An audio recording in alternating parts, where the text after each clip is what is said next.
Good afternoon, everybody. Everybody, please have a seat. Well, it is wonderful to see all of you. Welcome to the White House. I want to acknowledge a couple folks before we get started. First of all, we've got some special guests who are here from wonderful states. They are doing great work. We're very, very proud of them. Michigan Governor Jennifer Granholm and Wisconsin Governor Jim Doyle. Please give them a big round of applause. Stand up, guys, so everybody can see you. On the stage with me, we've got the reason we're here. People who have helped to live out the American dream and created jobs, and we are extraordinarily proud of them. We've got Trapper Clark and Thomas Sturdivant right over here. We've got Charles Reed right down here, and we've got Tamara Marquez Nugent. These are the outstanding winners of this award, and you're going to be hearing more about them. I also want to introduce somebody who I'm very proud of, who's doing just a great job as our SBA Administrator, Karen Mills. Please give her a round of applause. And we've got some wonderful members of Congress who are here. I love them all dearly. And we're going to talk about the role that Congress can play in doing the work that needs to be done right now. Now, this is the beginning of National Small Business Week, which every president has recognized since John F. Kennedy started the tradition in 1963. With us are some of the most successful, most hardworking entrepreneurs from across America. Each of you has distinguished yourselves as the Small Business Owner of the Year in your state or your region. Later today, a national winner will be announced. But all of you should be extremely proud of what you've accomplished this year. I know that I'm extremely proud of what you've accomplished. Being a successful small business person isn't just about collecting a profit or outperforming your competition. It's about contributing to the success of this country's economy. It's about contributing to your country's continued growth and prosperity. And it's about securing your piece of the American dream and helping your employees and your suppliers and all the people you work with secure their piece of the American dream. What's always distinguished us as a nation is a belief that it's a place where anybody with a good idea and a willingness to work can succeed. It's the belief that has brought millions of people to our shores and carried us through even the toughest economic times. It's how small businesses begin. Maybe somebody finally decides to take a chance on his dream. Maybe a worker decides it's time to become her own boss.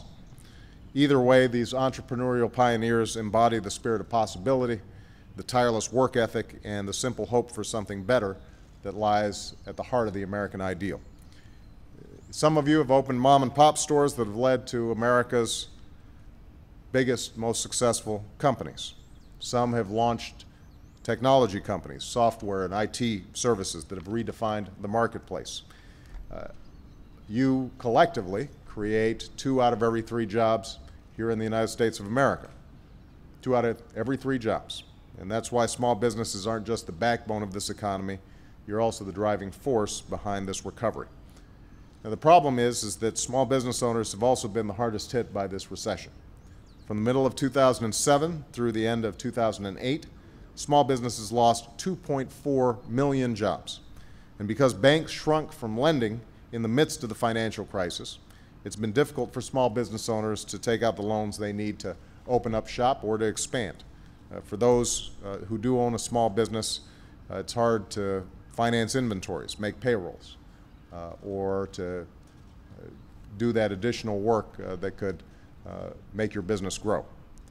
Now, government can't create jobs, but it can help create the conditions for small businesses to grow and to thrive and to hire more workers. Government can't guarantee a company's success, but it can knock down the barriers that prevent small business owners from getting loans or investing in the future. And that's why so much of our economic agenda has been focused on America's small businesses. Last year, we enacted 7 tax cuts for America's small businesses, as well as making work pay tax credits that go to the vast majority of small business owners. So far, the Recovery Act has supported over 64,000 loans to small businesses, more than $27 billion in new lending. More than 1,200 banks and credit unions that had stopped making SBA loans when the financial crisis hit are lending again today. And more than $8 billion in Federal Recovery Act contracts are now going to small businesses. So right now, a series of additional tax incentives and other steps to promote hiring are taking effect. Because of a bill I signed into law a few months ago, businesses are now eligible for tax cuts when they hire unemployed workers. Companies are also able to write off more of their investments in new equipment. And as part of the health reform package, 4 million small business owners recently received a postcard in their mailboxes telling them that they could be eligible for a health care tax credit this year. It's worth perhaps tens of thousands of dollars to your companies. And it will provide welcome relief to small business owners who, I know you guys understand, all too often have to choose between hiring or keeping your health care for yourselves and your workers. I also want to say a few words about what the SBA has been doing to help those workers and business owners who've been affected by the oil spill in the Gulf Coast. From the very beginning of this disaster, the SBA has acted quickly to assist fishermen and fishing-dependent small businesses. They're offering low-interest loans and deferrals of existing loans.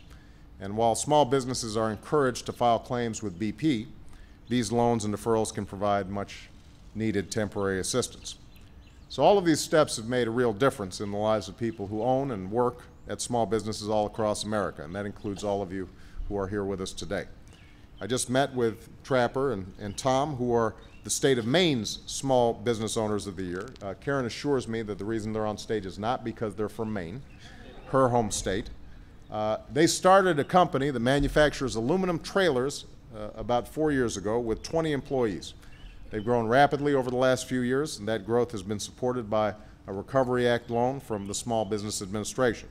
They got some of their fees waived, and today they have 85 employees, are planning to add another 15 by the end of this year, and hope to add another 30 by the end of 2011. Frank and Donna Massley are here. They are Delaware's Small Business Owners of the Year. Where are they? There they are, right there. Congratulations. 10 years ago, they launched a glove-making business to provide flexibility and protection for our men and women in uniform.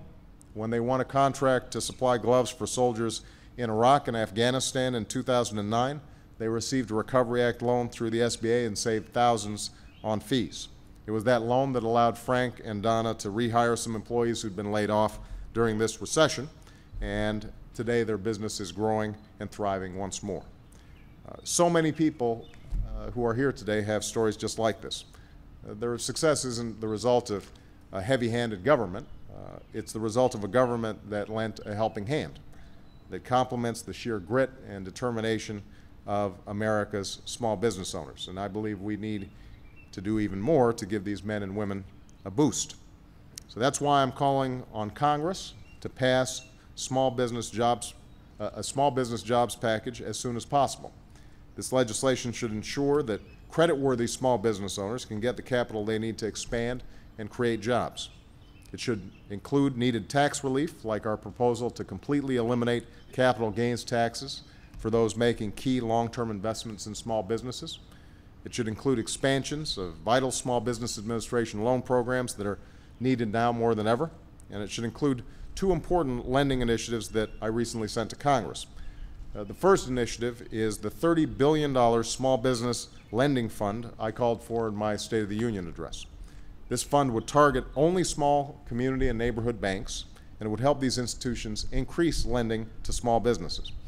The second initiative is a new state small business credit program that we recently proposed, working with governors like Governor Doyle and Governor Granholm.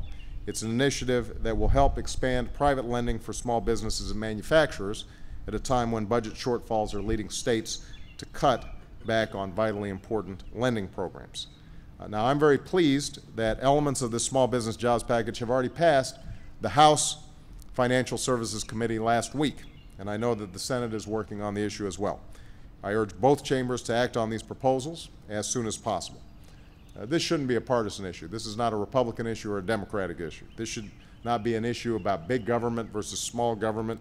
This is an issue that involves putting government on the side of small business owners who create most of the jobs in this country. It's about giving them tax credits and loans and tax cuts so they can keep growing and keep hiring.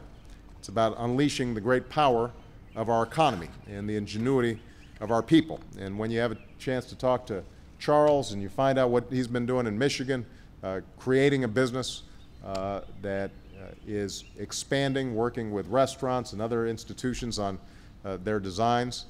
When you think about somebody like Tamara, who started her own business after her husband, I believe, actually had to take disability, and she's now growing and hiring employees, getting into a business that historically has been male-dominated, the moving business. When you hear their stories, you can't help but be inspired.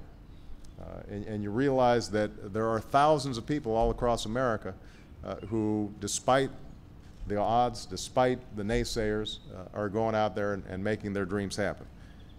So that's what today should be about, and that's what this package in Congress should be about, unleashing the great power of our economy and the ingenuity of our people. In so many ways, each of you today have shown that ingenuity as you've successfully navigated your companies through an extraordinarily difficult time, the toughest time that we've seen since the Great Depression. You should be proud of that achievement and know that as you continue that journey, you're always going to have a fierce advocate in your president and in your SBA administrator and in your government. So thank you very much, everybody. Congratulations.